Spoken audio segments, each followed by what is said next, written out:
नमस्कार, मैं हूं आपके साथ मोनिका सिंह राणा। गांव गांव खबर में आप सबका बहुत बहुत स्वागत है। आज हम बुलेटिन में प्रमुखता से बात करेंगे यूपी के गन्ना किसानों की समस्याओं को बताएंगे उनकी। इससे पहले भी हम गन्ना किसानों की समस्याओं को उठाते रहे हैं। एक बार फिर यूपी के गन्ना किसानों का मुद्दा हमारी प्राथमिकता में है। हम किसानों की मांग, भुगतान में देरी और बहुत सी चीनी मिलों के बंद होने के मुद्दों पर विस्तार से बातचीत करेंगे और उसके बारे में आपको बताएंगे। साथ ही सरकार की ओर से की जा रही पहल की भी हम चर्चा करने वाले हैं। तो अगले आधे घंटे बने रहिए हमारे साथ और देखते रहिए गांव गांव खबर।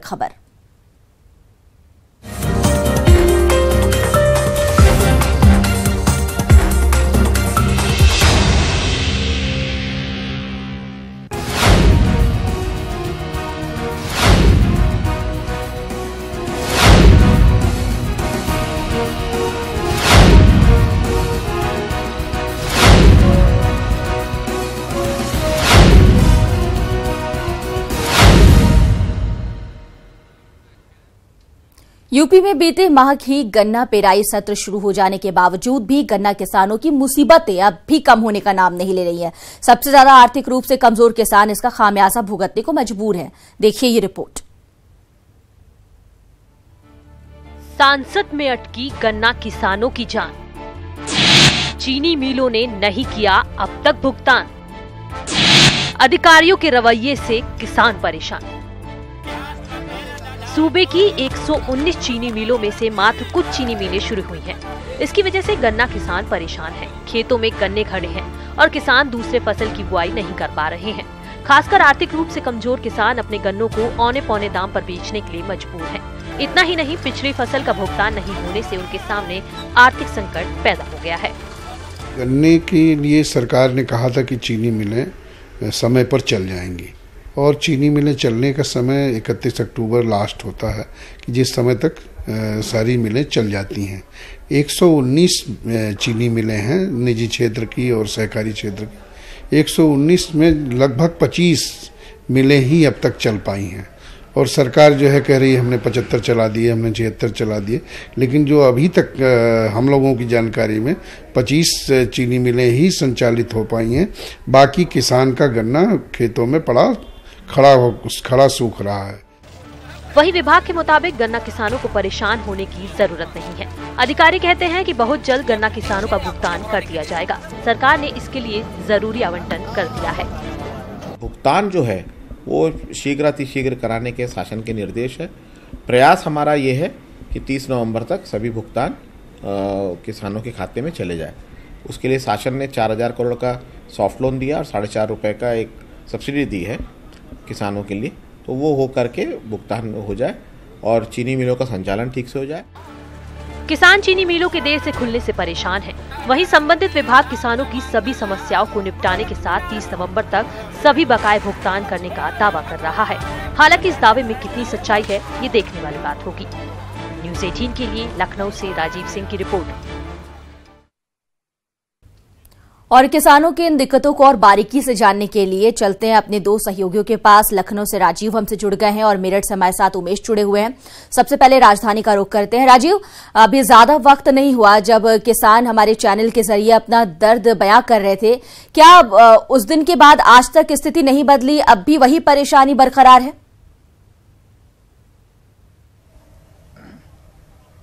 देखिए मोनिका, अगर बात गन्ना किसानों की करें तो अब तक जो पेराई सत्र है वो बीते अक्टूबर माह में भी शुरू हो चुका है, लेकिन अभी भी यूपी की आधे से अधिक चीनी मिलें नहीं चल सकी हैं, जिसके चलते गन्ना किसानों के सामने एक बड़ी समस्या खड़ी हो गई है। क्योंकि वो इस गन्ने की फसल को काट कर गेहूं की बुआई करते हैं। ऐसे में जब चीनी मिल ही नहीं शुरू हुई तो वो फसल खेतों में खड़ी है और अगली फसल के लिए उनके सामने किल्लत खड़ी हो गई। कुछ गन्ना किसान हमारे साथ मौजूद है, नेता भी मौजूद है, जिनसे पूछेंगे कि सबसे बड़ी समस्या क्या है। देखिए, सबसे बड़ी समस्या है जो पिछले साल 25 अक्टूबर या अक्टूबर में जिस किसान ने गन्ना बोया था उसका अभी नवंबर में गन्ना नहीं गया है। और एग्रीकल्चर से एक पुस्तिका निकलती है जिसमें साफ स्पष्ट एक पैरा लिखा होता है कि किसान 20 नवंबर तक गेहूं की बुआई कर दे। अगर किसान 20 नवंबर तक गेहूं की बुआई नहीं करेंगे तो लेट मार्च और अप्रैल में जो तेज पछिया हवा चलती हैं उसमें गेहूं हल्का हो जाएगा। गेहूं जब हल्का होगा तो पहले किसान का नुकसान होगा, फिर प्रदेश का खाद्यान्न की कमी होगी। ऐसी स्थिति में सरकार ने पहले से तैयारी नहीं किया है। प्रदेश में 119 चीनी मिलें हैं, 44-45 अभी तक चली हैं। आप बताओ, अभी किसानों को पर्ची नहीं गई हैं। कब गन्ना काटेगा किसान, कब जाएगा, कब उसकी छपाई करेगा, कब उसमें गेहूं बोएगा। ऐसी स्थिति में किसान की दशा और दुर्दशा बहुत खराब है। हम ये नहीं कहते कि सरकार प्रयास नहीं कर रही होगी, लेकिन जमीनी हकीकत जो है सरकार का कुछ दिखाई नहीं दे रहा। जैसा कि आपने सुना मोनिका कि जो ये इन्होंने कहा, ये सच भी है कि सरकार भले ही सीएम योगी लगातार गन्ने को लेकर, उसके बकाया भुगतान को लेकर वो दिन ब दिन मॉनिटरिंग कर रहे हों या चीनी मिलों को जल्द से जल्द शुरू कराने की कोशिश कर रहे हों, लेकिन अभी भी न तो पिछले वर्ष का बकाया मिला है और न ही चीनी मिलें शुरू हुई हैं। राजीव, दिक्कतें यही है कि अगर मिल ही शुरू नहीं हो पाएंगे तो फिर पेराई कैसे होगी, उसमें जाहिर सी बात है दिक्कतें आएंगी। उमेश, अगर पश्चिमी उत्तर प्रदेश की बात करें तो यहां पर गन्ना लाइफलाइन की तरह है और अब किसान हलकान हैं, परेशान हैं। उनके गन्ने जो हैं वो खेतों में खड़े हैं लेकिन पेराई नहीं हो रही। सबसे बड़ी बात यह कि मिल ही अब उस लायक नहीं कि पेराई कर सके। हालात बद से बदतर होते चले जा रहे हैं। पश्चिमी उत्तर प्रदेश में एक बार फोकस डालिए और बताइए कि वहां पर किस तरह की परेशानियां इस वक्त देखने को मिल रही है किसानों को। जी हाँ मोनिका, आपने बिल्कुल सही कहा कि पश्चिमी उत्तर प्रदेश की लाइफलाइन गन्ना है और गन्ने की फसल यहाँ के किसानों के लिए धड़कन है। और सबसे बड़ी समस्या जो आ रही है वो चीनी मिलों को लेकर के है। हालांकि अब दावा किया जा रहा है कि मेरठ मंडल की सारी चीनी मिलें चल चुकी हैं, लेकिन बावजूद इसके किसान परेशान हैं। कहीं पर्ची को लेकर परेशान है, कहीं न्यूनतम समर्थन मूल्य घोषित नहीं हुआ है उसे लेकर परेशान है, और कहीं गन्ना मूल्य का जो बकाया भुगतान है वो नहीं हो पाया है उसे लेकर परेशान है। मैं इस वक्त एक गन्ने के खेत में ही खड़ा हुआ हूं। जो गन्ना चीनी मिलों में होना चाहिए था वो गन्ना खेतों में नजर आ रहा है। मैं अपने कैमरा पर्सन से कहूंगा कि दिखाएं ये तस्वीरें। ये गन्ने जो अभी तक चीनी मिलों में होने चाहिए थे, पेराई होनी चाहिए थी, लेकिन ये गन्ना यहां पर खेतों में ही खड़ा हुआ है, जिसे देख देख करके किसान परेशान है कि उनका गन्ना खेत में ही सूखता जा रहा है। हमारे साथ कुछ किसान मौजूद हैं, उनसे हम बात करते हैं। आप बता रहे थे कि गन्ना किसानों के सामने सबसे बड़ी मुसीबत इस वक्त क्या है, क्या दिक्कतें आप लोग फेस कर रहे हैं और सरकार से आप क्या गुहार लगाना चाहते हैं? सरकार से हम ये गुहार लगाना चाहते हैं कि एक तो पेमेंट जो है, पेमेंट नहीं आ पाया अभी तक, पुराना पेमेंट। जब हमने धरने प्रदर्शन करे, सरकार जो है ऐसी झूठे वादे करती रही। कई बार इन्होंने घोषणा की लेकिन वो खोखली घोषणाएं थी। जब हमने खाते में जाकर देखा तो वहां पे फरवरी तक का भी पेमेंट नहीं आया। कम से कम 10,000 करोड़ रुपया किसानों का बैलेंस बचा हुआ है सरकार के पास। और इसके बावजूद जो अभी चीनी मिलें तकरीबन 119 मिलें हैं सरकार के पास, इनमें से 25 ही मिलें चलने का है हमारे को जहां तक पता है। सरकार के द्वारा 25 मिलें ही चलाई गई हैं, जबकि और बंद पड़ी हैं। उसके बाद में जो है यहाँ नो एंट्री की बहुत बड़ी प्रॉब्लम है किसान के लिए, क्योंकि बड़े बड़े ट्रक हैं और मेरठ शहर के अंदर नो एंट्री कर दी थी। हमने कमिश्नर साहब से बात करके, गन्ना आयुक्त साहब से मिलकर के हमारी 15 दिन फसल लेट हो गई है, जिससे कि हमारी अगली गन्ने की फसल कटने से बाद में जो हमारी गेहूं की फसल होती है। दावा किया जा रहा है कि मेरठ मंडल की सभी चीनी मिलें चला दी गई हैं। कुल 16 चीनी मिलें यहां पर हैं।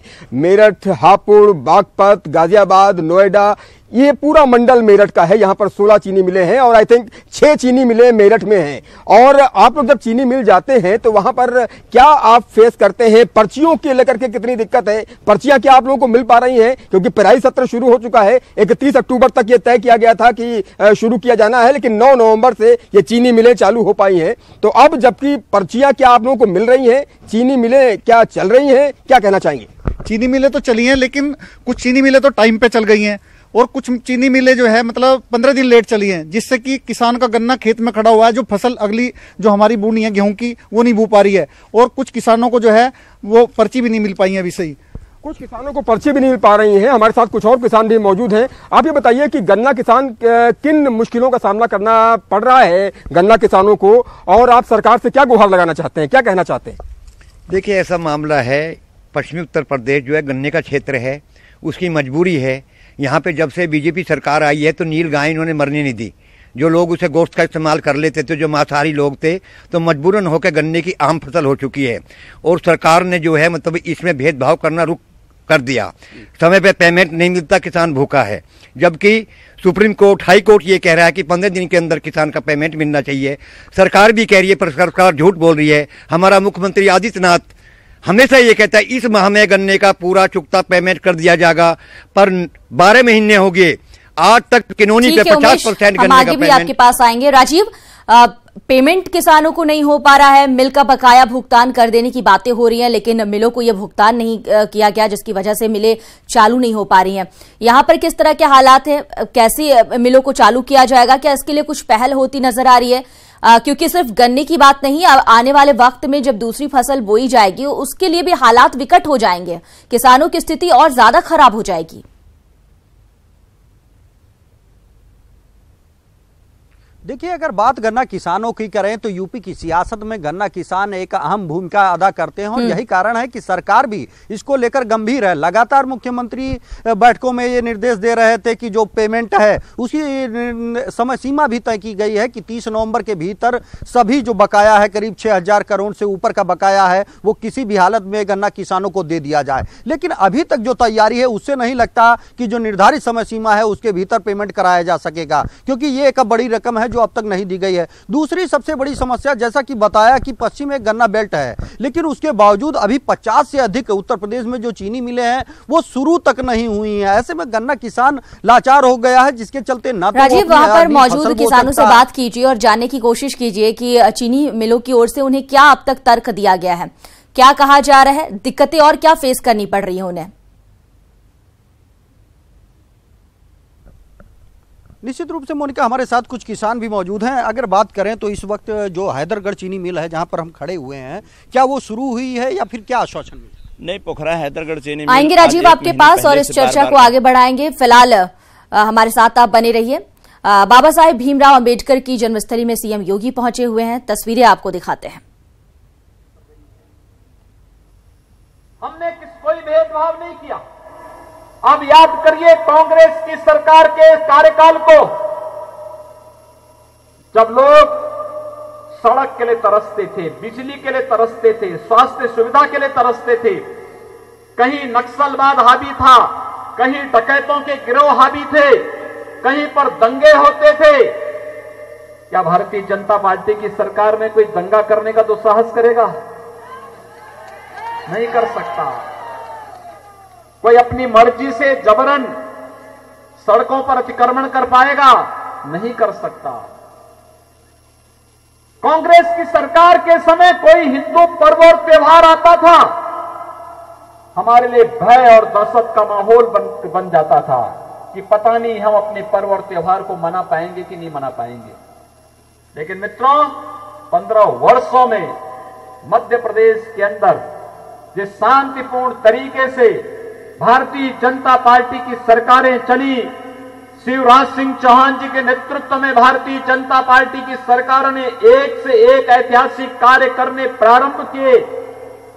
आज दंगे भी समाप्त हुए, अराजकता भी समाप्त हुई, गुंडागिर्दी समाप्त हुई और नक्सलवाद और डकैतों का आतंक भी समाप्त हुआ। यह सुशासन का लक्षण है।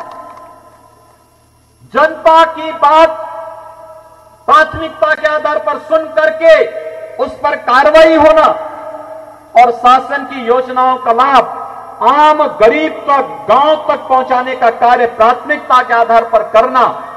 जब यह कार्य शासन की प्राथमिकता पर होता है तो वह विकास और सुशासन का एक ऐसा मॉडल बनता है जो अन्यों के लिए भी प्रेरणादायी बनता है।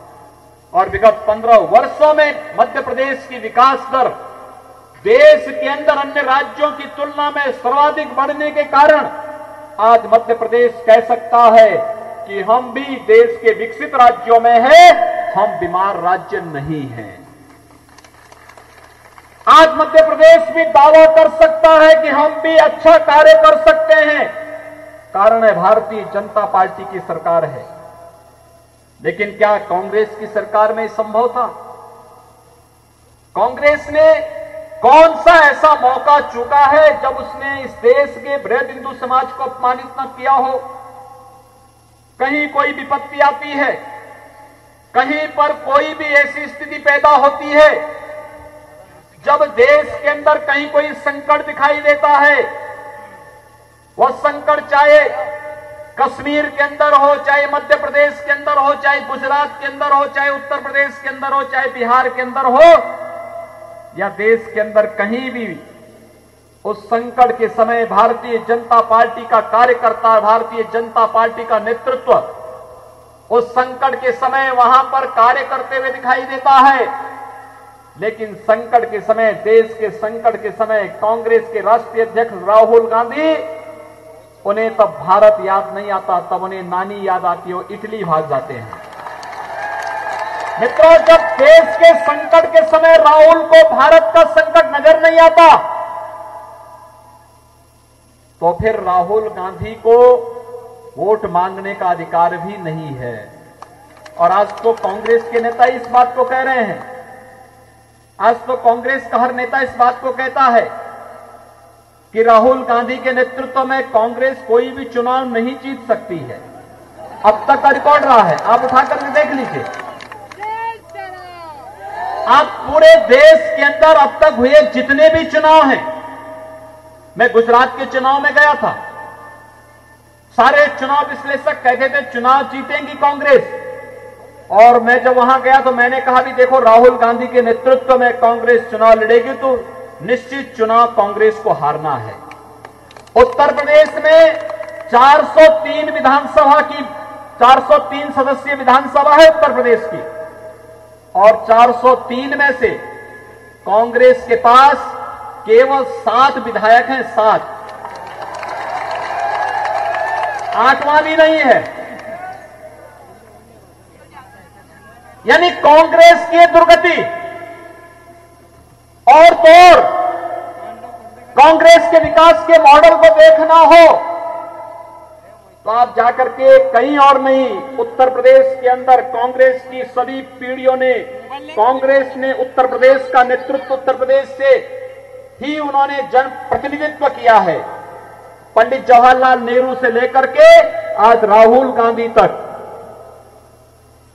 इन सभी से पूछिए जिस अमेठी से इन्होंने सर्वाधिक प्रतिनिधित्व किया, उस अमेठी में जिला मुख्यालय का शिलान्यास विगत वर्ष मैंने भारतीय जनता पार्टी के राष्ट्रीय अध्यक्ष अमित शाह जी को ले जाकर के करवाया।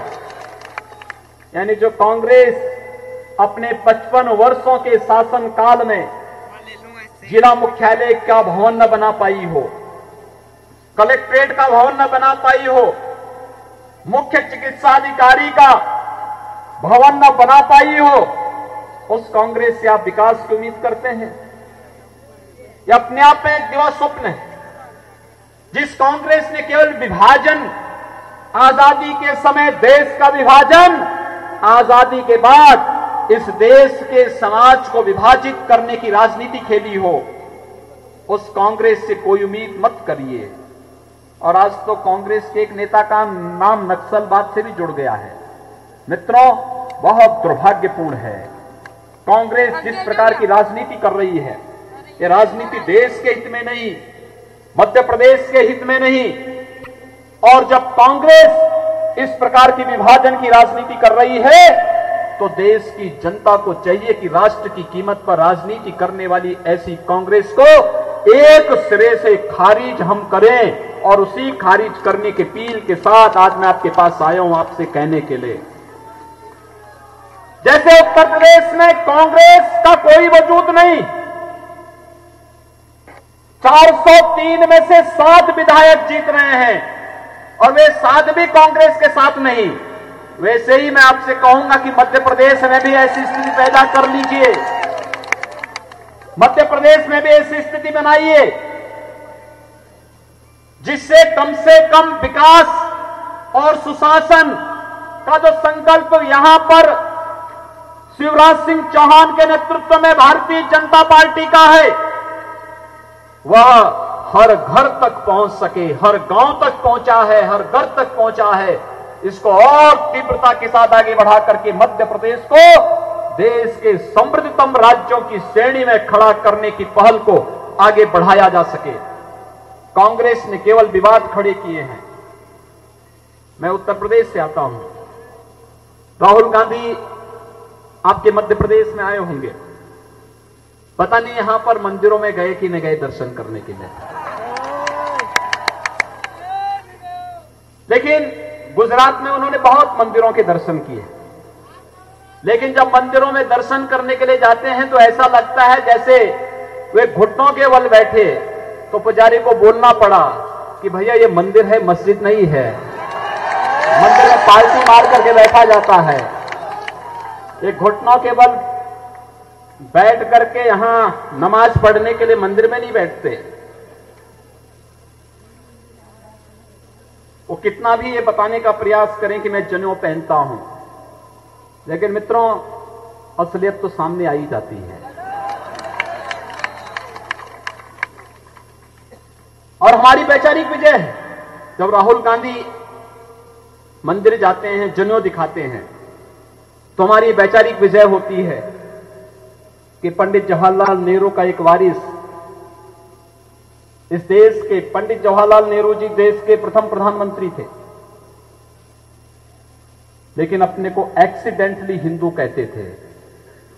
तो कम से कम एक्सीडेंटली हिंदू की वारिस का एक चौथी पीढ़ी का वारिस अपने को ये तो कहता है कि मैं जनेऊधारी हिंदू हूं, क्योंकि हम तो यही बात कहते थे। और उसी बात को लेकर के आज मैं आपके पास आया हूं आपसे कहने के लिए, इस देश के अंदर जितने भी विवाद हैं, उस विवाद की जड़ है कांग्रेस।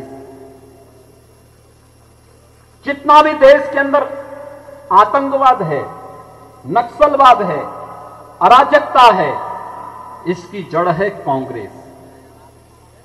2003 में अगर मध्य प्रदेश की इस महान जनता ने कांग्रेस को उखाड़ने का निश्चय नहीं किया होता,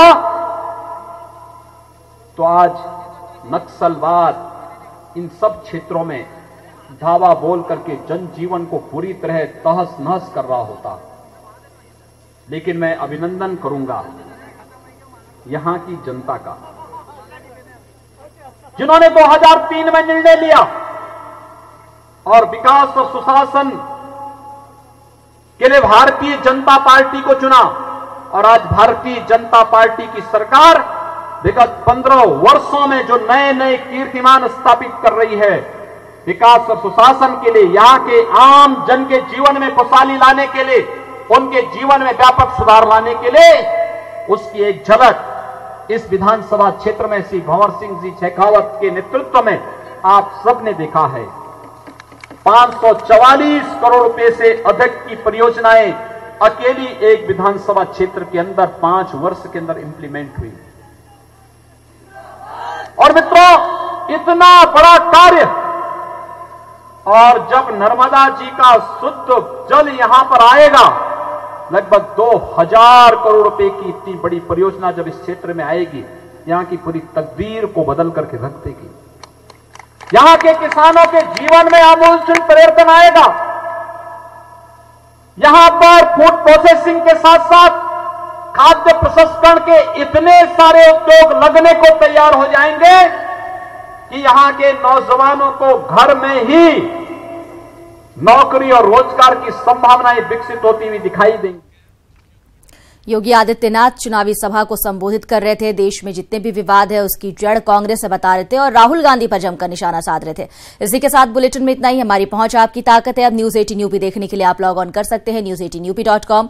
हमारा फेसबुक पेज है news 18 UP, Twitter handle news 18 UP और हमारा यूट्यूब चैनल है न्यूज 18 यूपी उत्तराखंड। और अब न्यूज 18 उत्तराखंड देखने के लिए आप लॉग ऑन कर सकते हैं news18uk.com। हमारा फेसबुक पेज है न्यूज 18 यूके और हमारा यूट्यूब चैनल है न्यूज 18 यूपी उत्तराखंड।